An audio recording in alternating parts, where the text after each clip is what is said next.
പശ്ചിമേഷ്യൻ സംഘർഷം നീണ്ട 29ാം ദിവസത്തിലേക്ക് കടക്കുമ്പോൾ ഏറ്റവും ഭയാനകം നിറഞ്ഞ ഘട്ടത്തിലൂടെയാണ് കടന്നു പോകുന്നത്. ഇറാൻ ആകട്ടെ അറബ് രാജ്യങ്ങൾക്ക് മേൽ ഒരയവ് പോലും നൽകാതെയുള്ള ആക്രമണങ്ങളാണ് അഴിച്ചുവിട്ടിരിക്കുന്നത്. ഈ വേളയിൽ ഇസ്രയേൽ ഇറാന്റെ തലസ്ഥാനമായ ടെഹ്റാനിലെ പാകിസ്ഥാൻ എംബസിക്ക് സമീപം ഇസ്രയേൽ US ആക്രമണം നടത്തിയതായിട്ടുള്ള റിപ്പോർട്ടുകളാണ് പുറത്തു വന്നിരിക്കുന്നത്. എന്നാൽ ഈ വിഷയം ഇപ്പോൾ പാകിസ്ഥാനിൽ കാട്ടുതീ പോലെ പടരുകയും അത് ഇസ്രയേലിന് നേരെ വാളെടുക്കാൻ തുനിയുന്ന തരത്തിലേക്കാണ് ഇപ്പോൾ കാര്യങ്ങൾ നീങ്ങിക്കൊണ്ടിരിക്കുന്നത്. തങ്ങളുടെ പൗരന്മാർക്ക് നേരെ ഏതെങ്കിലും വിധത്തിലുള്ള ആക്രമണം ഉണ്ടായാൽ തങ്ങൾ അടിച്ചൊതുക്കുമെന്നതാണ് പാകിസ്ഥാൻ ഇപ്പോൾ വലിയ രീതിയിൽ വീരവാദം മുഴക്കിയിരിക്കുന്നത്. ഇവിടെ പാകിസ്ഥാൻ ഒരു കാര്യം മറന്നു പോവുകയാണ്.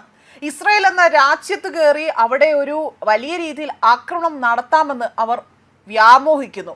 എന്നാൽ ഇസ്രയേലിനുള്ള അംഗബലവും അവരുടെ പക്കലുള്ള അത്യാധുനിക യുദ്ധ ഉപകരണങ്ങളും ഒരിക്കലും പാകിസ്ഥാന് പിടിച്ചു നിൽക്കാൻ പാകത്തിനുള്ളതല്ല എന്നത് അവർ വിസ്മരിക്കുകയാണ് ഇവിടെ ചെയ്യുന്നത്.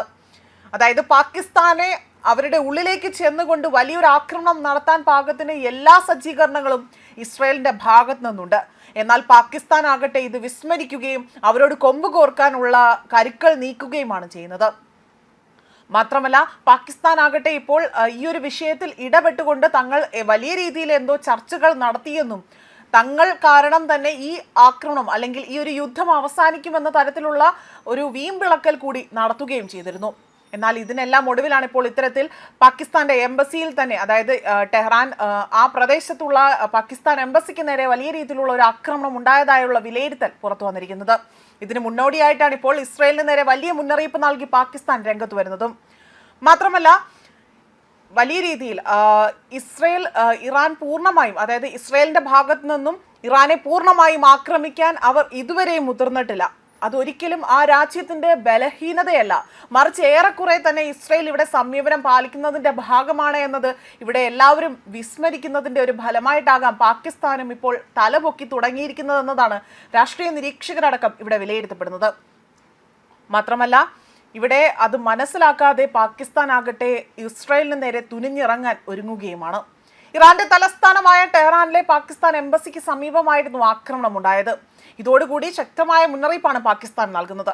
ഇറാനിലോ മറ്റെവിടെയെങ്കിലുമോ ഉള്ള തങ്ങളുടെ ഉദ്യോഗസ്ഥർക്ക് നേരെ ഏതെങ്കിലും തരത്തിലുള്ള ഭീഷണി ഉണ്ടായാൽ അത് കടുത്ത പ്രതികരണത്തിന് വഴിവെക്കുമെന്നാണ് പാകിസ്ഥാൻ അറിയിച്ചിരിക്കുന്നത്.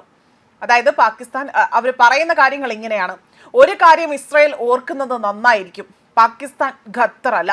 ലോകത്ത് എവിടെയാണെങ്കിലും ഞങ്ങളുടെ നയതന്ത്രജ്ഞർക്ക് ഏതെങ്കിലും ദോഷം സംഭവിച്ചാൽ ഞങ്ങൾ അവരെ തകർത്ത് തരിപ്പണമാക്കും. ഇതാണ് ഗവൺമെന്റ് അഫിലിയേറ്റഡ് പാകിസ്ഥാൻ സ്ട്രാറ്റജിക് ഫോറത്തിൽ നിന്നുള്ള പ്രസ്താവനയിൽ എടുത്തു പറയുന്ന കാര്യം. കഴിഞ്ഞ ദിവസമാണ് ടെഹ്റാനിൽ ഇസ്രായേലും അമേരിക്കയും നടത്തിയ പുതിയ വ്യോമാക്രമണങ്ങൾക്ക് പിന്നാലെയാണ് ഇത്തരത്തിൽ പാകിസ്ഥാൻ ഒരു ഭീഷണി മുഴക്കി രംഗത്ത് വരുന്നത്. എന്നാൽ ഈ ഭീഷണി ഇസ്രായേലിന്റെ രോമത്തിൽ പോലും ഏശില്ല എന്നതും ഇവിടെ അവർ മറക്കുകയാണ്. ടെഹ്റാനിലെ പാക് അംബാസഡറുടെ വസതിക്ക് പാക് എംബസിക്കും സമീപമുള്ള പ്രദേശങ്ങളിൽ നടന്ന ആക്രമണങ്ങളാണ് പാകിസ്ഥാനെ ഈ ഒരു രീതിയിലേക്ക് ചൊടിപ്പിച്ചിരിക്കുന്നത്. എംബസി കോമ്പൗണ്ടിനോ പാകിസ്ഥാന്റെ നയതന്ത്ര ഉദ്യോഗസ്ഥർക്കോ പരിക്കേറ്റിട്ടില്ല എന്ന് പ്രാഥമിക വിവരങ്ങൾ സൂചിപ്പിക്കുന്നുണ്ട്. അതേസമയം സ്ഫോടനത്തെ തുടർന്ന് ഇതിനടുത്തുള്ള പല കെട്ടിടങ്ങളും ശക്തമായി തന്നെ കുലുക്കങ്ങൾ കേട്ടതായും അമേരിക്കയും ഇസ്രായേലും ഇറാനും ഉൾപ്പെടെ തന്നെ പശ്ചിമേഷ്യൻ യുദ്ധം ഇപ്പോൾ 29ാം ദിവസത്തിലേക്ക് കടക്കുകയാണ്. ഇതുപോലെ തന്നെ ടെഹ്റാൻ, കഷാഖ്, അബാദൻ എന്നിവിടങ്ങളിൽ ഒന്നിലധികം വ്യോമാക്രമണങ്ങൾ റിപ്പോർട്ട് ചെയ്യപ്പെട്ടിട്ടുണ്ട്. US-ഉം ഇറാനും തമ്മിലുള്ള ചർച്ചകൾക്ക് ഇസ്ലാമാബാദ് സൗകര്യമൊരുക്കാൻ ശ്രമിക്കുന്ന വേളയിലാണ് ഇപ്പോൾ ഇത്തരത്തിലുള്ള ആക്രമണങ്ങൾ നടക്കുന്നത്. ഇരുപക്ഷവും ആഗ്രഹിക്കുന്നുണ്ടെങ്കിൽ അമേരിക്കയും ഇറാനും ഇടയിൽ ചർച്ചകൾക്ക് ആതിഥേയത്വം വഹിക്കാൻ തയ്യാറാണ് എന്നതായിരുന്നു പാക് ഉദ്യോഗസ്ഥർ അവിടെ ഒരു പരസ്യ പ്രസ്താവന ഇറക്കിയത്. ഇറാന് ഹോർമുസ് കടലിടുക്ക് വീണ്ടും തുറക്കുന്നതിലുള്ള സമയപരിധി അമേരിക്കൻ പ്രസിഡന്റ് ഡൊണാൾഡ് ട്രംപ് കഴിഞ്ഞ ദിവസം നീട്ടി നൽകുകയും ചെയ്തിരുന്നു. പുതിയ സമയപരിധി ഏപ്രിൽ 6 വരെയാണ്. അതേസമയം ഹോർമുസ് കടലിടുക്ക് സൗഹൃദ രാജ്യങ്ങൾക്കായി തുറന്നിട്ടിരിക്കുകയാണ് എന്നതായിരുന്നു ഇറാൻ അവകാശപ്പെട്ടത്. ഹോർമുസ് കടലിടുക്ക് തുറക്കുകയാണ് എങ്കിൽ പവർ പ്ലാന്റുകൾക്ക് നേരെ ശക്തമായ ആക്രമണം നേരിടേണ്ടി വരുമെന്ന് പോലും ട്രംപ് ഭീഷണി മുഴക്കി അല്ലെങ്കിൽ ഒരു മുന്നറിയിപ്പ് നൽകിയിരുന്നു. മാത്രമല്ല ചർച്ചകൾ നടക്കുന്നുണ്ട് എന്നും വ്യാജ വാർത്താ മാധ്യമങ്ങളുടെ പ്രസ്താവനയ്ക്ക് വിപരീതമായി ചർച്ചകൾ നന്നായി നടക്കുന്നു എന്നതായിരുന്നു ട്രംപ് കഴിഞ്ഞ ദിവസം അദ്ദേഹത്തിന്റെ സ്വന്തം സമൂഹ മാധ്യമ പ്ലാറ്റ്ഫോമായ ട്രൂത്ത് സോഷ്യലിലൂടെ തന്നെ പങ്കുവച്ചിരിക്കുന്നത്. ന്യൂസ് ഡെസ്ക് കർമ്മ ന്യൂസ്.